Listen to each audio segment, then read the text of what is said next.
कि आपको मैं बताऊं, एक छोटी सी एक प्रसंग छोटा सा सुनाता हूं आपको। हाँ। आपको 2 मिनट का समय लूंगा क्योंकि मैं अभी इसके बाद कुछ जरूरी काम में लग जाऊंगा। अच्छा। एक फौजी था, जनरल, हाँ मिलिट्री का, आर्मी का। हाँ वो हाँ आजीवन उसने नौकरी, उसके 2 आजीवन उसने नौकरी किया। उसके 2 बच्चे थे, दोनों को, एक को फ्रांस भेज दिया, ब्रिटेन भेज दिया, एक को लंदन भेज दिया। हाँ दोनों बच्चे उसके पढ़ लिख के, और एक ने उधर अपना लव मैरिज कर लिया और हाँ एक ने इनको बता करके शादी किया। ठीक है। हाँ अब उसके बाद में फौजी अब आजीवन तो आप नौकरी करेंगे नहीं, जब रिटायर हो गए हाँ तो अब लड़का जो है सेटल, एक लंदन हो गया, एक सेटल हो गया ब्रिटेन। हाँ हाँ तो घर आए रिटायर होकर के, काफी समय हाँ बीत गया, बुढ़ौती की टाइम, बुढ़ौती आ गई। तो फिर जो है उनकी पत्नी की तबीयत खराब हुई, डॉक्टर को दिखाया। तो अब दोनों बच्चों को उन्होंने पत्र लिखा कि आपके मम्मी माता जी का तबीयत ठीक नहीं, अगर देखना है तो आ जाओ। कोई नहीं आया, कोई नहीं आया। उसके बाद फिर तबीयत उनकी बिगड़ती ही गई, काफी वृद्धावस्था का समय हो गया था। तो डॉक्टर ने कहा ज्यादा से ज्यादा 1 महीने और चलेंगी। तो उन्होंने फिर से पत्र लिखा दोनों बच्चों को, बोला कि माता का आखिरी समय अगर दर्शन करना चाहते हैं आप लोग तो 1 महीने के अंदर अंदर आ जाइए। दोनों बच्चों में से एक बच्चा आया और माताओं जी उनकी एक्सपायर हो गई। छोटा वाला आया। तो पिता ने पूछा, यानी मेजर साहब ने पूछा कि बेटा वो बड़ा वाला क्यों नहीं आया। उसने कहा छोड़िए पिताजी, आगे की प्रक्रिया को अपनाइए, क्या मतलब नहीं आए तो नहीं आए। सही है। तो उन्होंने कहा नहीं बेटा तुम हमको बताओ बात क्या थी। ठीक है। तो बहुत दबाव डाला, फिर मेजर ने अपना कसम उनको दे दिया कि बताओ आखिर क्या बात थी। तो उसने कहा कि पिताजी, भैया ने कहा है कि माता जी मरी हैं, तुम चले जाओ, पिताजी मरेंगे तो हम चले जाएंगे। अरे बाप रे बाप। तो मेजर साहब ने कहा अच्छा ये बात है। तो मेजर साहब ने एक पत्र लिखा। उस पत्र में उन्होंने लिखा कि जीवन भर हमने जो कमाई किया और बाहर रहा या जो नौकरी किया सब तुम लोगों के लिए किया, और तुम लोगों को आज उस लायक बना दिया है कि तुम्हें किसी के सहयोग की आवश्यकता नहीं है। और रही बात हमारे मरणोपरांत तुम्हारे आने की, तो मैं तुम्हें उसका भी अवसर नहीं दूंगा। ठीक है। और उसके बाद लेटर को उन्होंने पैक किया, करने के बाद अपना सर्विस रिवॉल्वर निकाला और अपने बेटे से कहा बेटा बार बार आने जाने की झंझट से तुम दोनों हो जाओगे परेशान, और तुम आए हो तो इसी साथ ही साथ हमको भी सफरा के जाओ। और पिस्टल जो है उठाया और खुद को उन्होंने सुसाइड कर लिया, गोली मार ली। अरे राम राम राम राम राम। तो दुबे जी, दुनिया में कोई अपना नहीं है। आपसे अगर हमारा बहुत बढ़िया, अगर हमसे आपका बहुत अच्छा संबंध है तो समझिए कि आपका बच्चा भी वो करना आपके लिए नहीं कर पाएगा जो हम आपके लिए कर देंगे।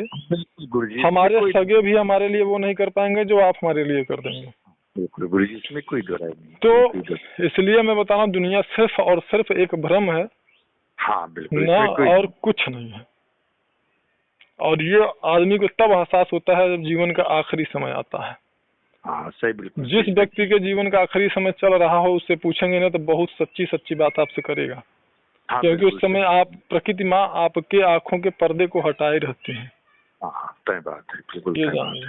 तो इसलिए बता रहे हैं ना कि कोई मतलब नहीं इस दुनिया में, ताकि इनका भी दुनिया में नाम हो। नहीं, हो जाएगा, हो जाएगा। तो ये आपकी कृपा है, आपके ऊपर डिपेंड करता है गुरुदेव कि आप मुझको अपने साधना में सफलता प्राप्त कराएं।